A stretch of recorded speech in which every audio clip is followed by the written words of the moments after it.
Okay, we're going back to these pots. One of the questions on that was, I had 4 of these pots and pans, and I had letters on them, and you had to figure out, A, will this pot work on induction? B, will this pot work? And a few of you read in the book, like, hey, like the video said, if a magnet sticks to it, it's probably going to work. But the bottom of this pan is sort of thick, and the idea of this is that it's going to grab the magnetism better and create heat. This one was aluminum. The magnet didn't stick, and a lot of you guys, after a couple of you saw other people do it, some of you just caught on to the magnet idea by watching others do it. Now, like they said in the video, steel pans work better because they don't conduct electricity as good as copper and aluminum.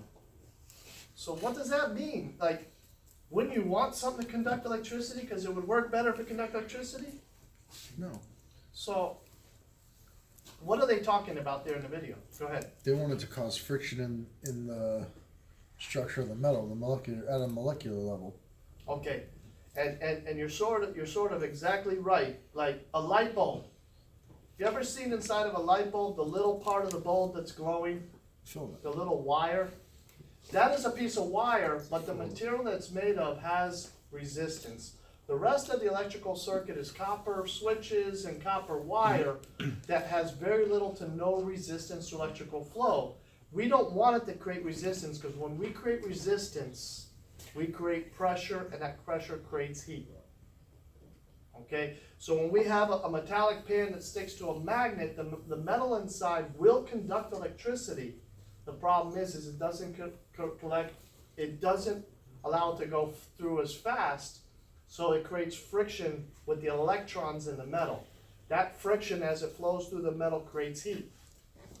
The more material we have here, the more we can magnetize it, the more even we heat it. When we go back to this coil burner, remember I said we have gaps. If you were to put oil or butter in a frying pan, and you turn this thing on red hot, put oil or butter in your pan, this thing's already red hot, you put it on. If you ever notice, sometimes you see where the element is, it's boiling, but where the element isn't, it's not. So you're not getting even heat.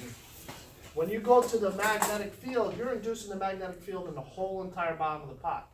I love cooking grilled cheese on these because it cooks so evenly, it doesn't make those lines.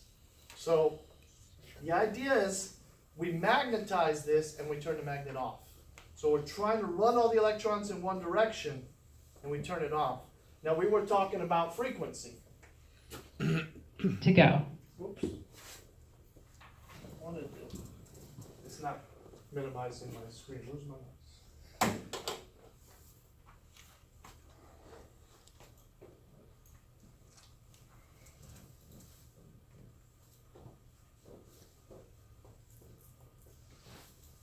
So we talked about frequency and the different types of frequency.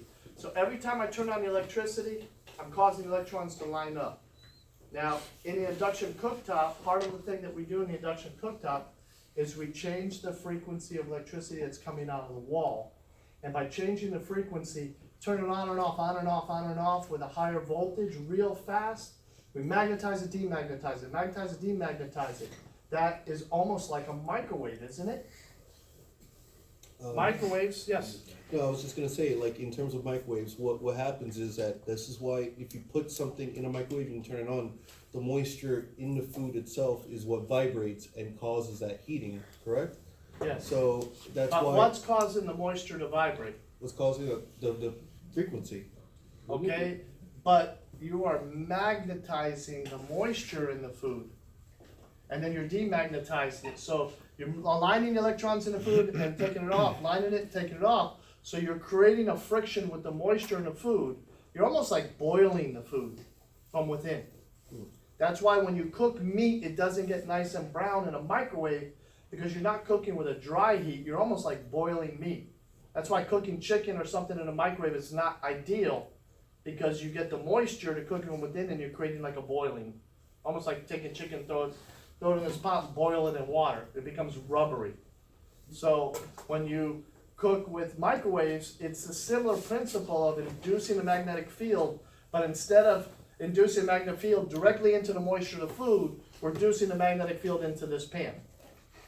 And that pan's getting hot, and then the food is cooking from what? Conduction. So we're getting the pan hot, and then the conduction of the food is then cooking it, but we're creating a more even strength of heat. Okay? So stop the video, and then we're gonna